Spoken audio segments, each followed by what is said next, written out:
Hey guys, it's Vampire Mike from SegaCityUniverse.com and GravesideEntertainment.com. So as some of you know from watching my videos, I've been on a tear running through all the Silent Hill titles that I can get my hands on, besides the original, which is pretty funny because that's the only one I haven't played. Well, along with Shattered Memories, to be honest, yet. I just beat Silent Hill Downpour, which is the most recent Silent Hill besides the Vita game Book of Memories, which is more of a Diablo top-down action RPG. I'm looking to get my hands on. I'm hoping to get a copy for Christmas, and I'll weigh in on it then. So I got Silent Hill Downpour for the 360. Really liked it. This video is going to be full of spoilers, so if you haven't played it and you want to know more about it but you don't want to ruin it for yourself, I'm going to be talking about the endings, I'm going to talk about everything. So stop it here. There's your forewarning. So in Silent Hill Downpour, you're a convict named Murphy Pendleton, and you end up on a bus to another prison. You don't know why, they don't really explain much. Well, one of the other main things is at the very beginning, you kill this very heavy-set man in a shower brutally with like a knife or a pipe or whatever, and it's pretty gruesome, especially for the first scene. It's kind of shocking, so that was pretty cool. But and you know something's kind of going on, you don't know what. So you get on this bus to get transferred to another prison, and the bus crashes, and it always seems to start this way, a crash, and then you end up in Silent Hill. So you end up in Silent Hill, and all this shit starts happening. One of the main things I wanted to touch upon is people keep complaining about the monsters in the game just being like people. They sort of are. So there's the two main villains, I would say, are called Screamers and Minions. They just look like heroined out white, and I'm talking white like the wall. By the way, that Golden Girls picture isn't mine, it's my wife's. Johnny Mnemonic and Revolver is, and so is Goodfellas and Planet of the Apes, just so everyone knows. So, they're like white, like pasty, pale white, their faces are distorted, or their like mouths like ripped open type of thing, or pulled back. And their eyes are pulled back with like machinery. So they're creepy looking, but they're not like scary. The atmosphere is really cool in the game. There's a couple other monsters, and one of my favorite monsters in the series now is these like pretty sort of mannequin women called dolls. And they look like mannequins, but they're again white, like paste, and they have like some kind of lipstick or blood or something smeared on them, and their hair is kind of weird, like a crop or like fucked up cropped haircut, and they stand still and they just kind of move slowly and jerky, and while they're standing there, shadows come out of them and attack you. So you can kill the shadow monsters that look like them, which you need to have a flashlight on to see, and then you can attack them, or you can just go straight for them, and when you kill them and knock them down, the shadow monsters all disappear. So those are really cool. I like those monsters a lot.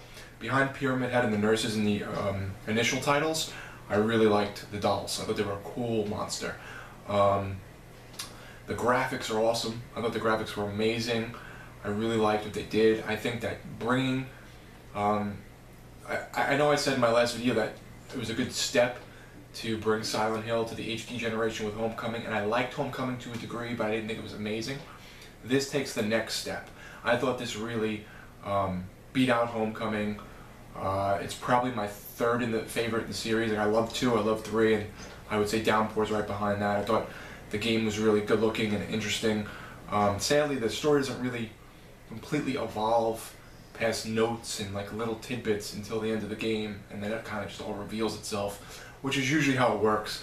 But it was good. It was good nonetheless. I think the story could have been a little better, but it was still pretty interesting, kept my attention, and I liked the main character, which I can't completely say about some of the other titles. So the other thing was, speaking of graphics, the frame rate was very bad. I don't understand how a game got out of this is like my main gripe about the game. So if I would have given this game, let's say, a 9 or an 8.5, I might drop it half a point or something, or maybe even a point. The frame rate was so bad that when I was walking through certain areas, the game would like move and then stop, and I'm like, oh shit, the game froze on me. And then it would start up again. And I'm like, what are you fucking kidding me?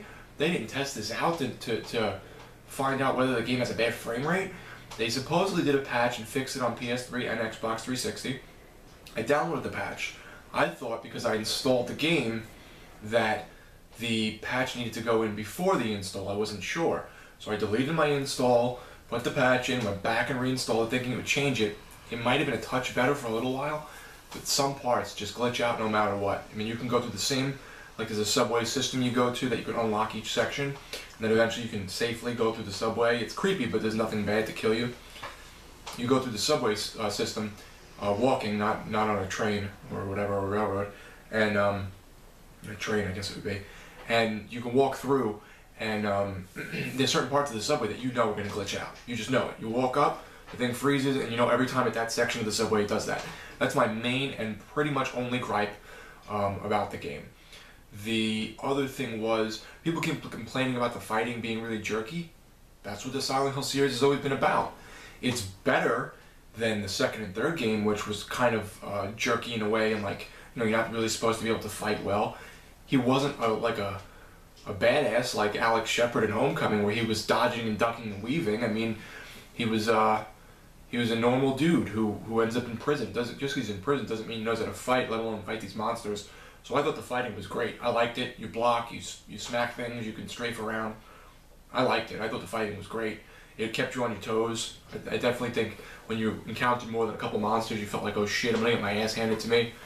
The other cool thing about the game was one of the first times, not ever, but they added a ton of side quests. So there's a really cool one where you, I was playing it and showing my wife the game, and there's a really cool one where you can try to find this missing autistic girl, and you find all these ribbons throughout the game. I'm spoiling this again, mind you. You find all these ribbons tied to like poles and stuff throughout the game, and you find out that the mother left this girl and left these ribbons, different colored ribbons, on poles to let the girl know whether to make a left or a right at that intersection. And you find out in the end that the mother killed her and couldn't take having a child anymore that was sick. And it was like, you know, there's these little side stories that don't play to the main plot, but they definitely add to the backstory of the universe, and they're really cool. Some of them are really creepy. There's one with a guy that murders his family, and you have to play a record backwards for the murder to go in reverse and then kill the guy in a way. What else? I'm trying to think. I thought, like I said, the graphics were great. The game was creepy. I don't think it was extremely scary. Like, I think Silent Hill 2 and 3 stuck with me, where this one didn't as much, you know, when I put my head down to rest at night. But it definitely was creepy. The fog was cool. You didn't kind of know what you were getting into. You'd always see in the distance the bad guys kind of like standing there twitching and moving around weird, kind of like Jacob's Ladder, like where they just twitch and stuff. So that was cool. There's this mailman in the game, this older black gentleman who has a very calming demeanor, and I really liked his character. He would pop up and like he hands you a letter at one point, and you throw it out on the floor, and you're like, I'm not taking this, and you rip it up and throw it out, and then he just pulls out another one. And he says something like, "Where we are, you don't really have a choice," and he just keeps, you know, he can keep pulling out the same letter. So I guess he knows something's going on, but you don't know his whole thing yet. You don't know anything. By the time the game ends, you still don't know why this mailman is there, or if he's an apparition, or if he's real. I mean, you never find out. So I know he makes a little cameo, I think, in Book of Memories, so maybe they'll shed some more light on that. What else? There's not really any boss battles. There's a boss battle at the end, which isn't a fight really, it's more of a puzzle thing.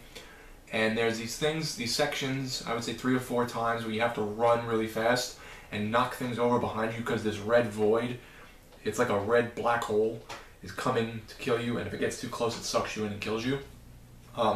People hated that. I thought it was really cool. I thought it really made me feel tense, and I really had to feel like I was rushed. But I always did it. I don't think I ever died from the void. And it's just you know, it's Murphy's past kind of, or his bad deeds coming after him, and you choose whether to run from these or move forward, or let them stunt you and kill you. The other thing was, it rains a lot, hence the name Downpour, and there's a lot of things with water. They said they felt that things on the internet I read that Murphy had a phobia of water, and that's why they kept, you know, showing water and rain. And if it rains out, which was funny, the bad guys end up coming out more frequently, and they're more aggressive, and they'll run after you in like groups. So that was interesting. The endings. So the endings to the game were the 2 main ones were pretty similar, And then there was some other quirky ones that don't make as much sense, so I don't think they were really canon to the story, but they might have been. I guess it depends on when the next title comes out. You find out that Murphy Pendleton had a son named Charlie. Charlie was kidnapped, and you don't know if he was molested or raped, but killed by the heavyset guy from the beginning that you murder in the shower. His name was something Napier. Was it Edward Napier? I don't remember his first name, but Napier, N-A-P-I-E-R. And you get your revenge on him.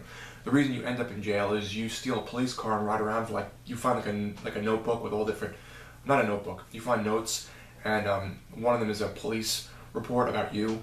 You stole a car, and drove it around, had a joyride for 10 hours, and the cops chased you through this town, through your town, and you did that so you can get arrested and end up in prison with this guy, so you can have a chance to kill the guy who killed your son. And your wife left you because she felt you didn't protect your son, which is kind of weird. So you have this lingering over you that you didn't protect your son. You end up killing the guy at the very beginning. You just never know who he is right away. And then you find out that the guy that let you have the favor, there's a guard in the prison who lets you kind of have an opening to kill him and leaves you a weapon, wants something in return. You don't know what that is. You don't know until the very end that he wants you to kill another guard that he feels is so straight-laced that he's screwing up the guards that are on the take, or the guards that are doing shady shit. So the ending's different in the sense that you either do kill the other guard, and that's another reason you are where you are in Silent Hill and you regret it, or you don't kill the guard, which is what I like to believe happened, because Murphy seemed like a pretty decent guy besides killing that fat guy in the shower. And then he turns on you, the first guard, and he kills the good guard, and he tries to kill you, and then he frames you for it anyway. So either way, they think you did it. And there's this woman who's chasing you the whole game. She's a police officer from the second prison that was taking you on the bus to the new prison, and you find out she was the daughter of the guard that had gotten killed, the guy that was very straight-laced. So in the end, there's an ending where she kills the other guard, whose name is Sewell. She kills Sewell, or you assume she does. She pulls a gun out, and the scene ends after she finds out you didn't kill her father, that they set you up. So that was a cool ending. There's a great surprise ending where you end up crawling out of the prison and you end up in this room. I didn't get this ending, but I watched all the endings. I don't see myself playing the game again right away. You end up in this room and they're having a birthday party for you, and all the good guys and villains from the other Silent Hills are standing around cheering and clapping, and then Pyramid Head comes out and cuts the cake with his great knife, and in turn he chops the table in half, and everyone's laughing and smiling. So there's nurses and Pyramid Head, and James Sunderland's in it, and I think Heather Mason and Laura from Silent Hill 2. So it was really funny that they include all these weird cast of characters. I don't know if I saw the dog in there. I don't know if the Shiba Inu was in there, but excuse me. So that was the gist of it. I mean, I think overall the package was great. I thought the game was interesting. I thought the story was pretty interesting, even though it was kind of slow-paced. You don't really, besides the notes and bits and pieces of story, you don't really find the whole picture out till the end. And even then, it's just really the whole thing almost. Throughout the game, you don't really understand fully what's happening. There's also this character that keeps reappearing called the Boogeyman. It looks like it doesn't look like Pyramid Head. It looks like a dude in a gas mask, kind of like those order guys from Homecoming, but he's huge and he has a trench coat on. He kind of reminds me of the bad guy from Deadly Premonition, the guy who sort of like that. So anyway, he has this gas mask on and this huge rubber trench coat and this humongous hammer with a cinder block on the end of it. And people see you as the Boogeyman on occasion, or you see the Boogeyman at one point. You have to fight him. So I think that's supposed to represent. There's a lot of little symbolism in the title in the game, but that's supposed to represent the that it depends how people see you. It's how you're portrayed. People think you're evil. You're a Boogeyman because of things you've done in your life, and you can't shake that label you've been branded with. So overall, I really liked the game. I thought the graphics were good. I thought the gameplay was good. I thought the fighting was good. The story was good, even though it was sparse, like I said, or at least slow. The only thing I would really complain about is the frame rate was really bad. I mean, so much so that it hindered my gameplay sometimes. I was losing my the atmosphere. I was getting into it, and like I'd run, and like the thing would freeze up for a second or 2 seconds, and then and I'm like, what the hell, man? They didn't work these kinks out. So I really liked it. I would say behind 2 and 3, it was my favorite in the series. Interesting characters, creepy. If you like Silent Hill and you want an HD version, that's up to date and stuff, with side quests and extra things to do, check this game out. And I think that was it. There's really no boss battles in it. There's some like quick nods to other titles, like little things they say, or little pictures you find on walls and things and stuff you read that mention things or mention last names from other games. So that's cool that they always do a fan service of that. But check out Silent Hill Downpour. I'd give it about an 8. I really liked it, and thank you guys for watching. I got a PlayStation Vita. I'm really enjoying it thoroughly. So I'm gonna try and pop down my games soon and kind of briefly run across them and tell you which games I enjoyed, and then I'll hopefully get the Silent Hill Book of Memories for Christmas, and I'll go on and on about that too. So take care, hope all is well, and have a very Merry Christmas. Hope you had a nice Hanukkah, and whatever else it is that you celebrate, Festivus.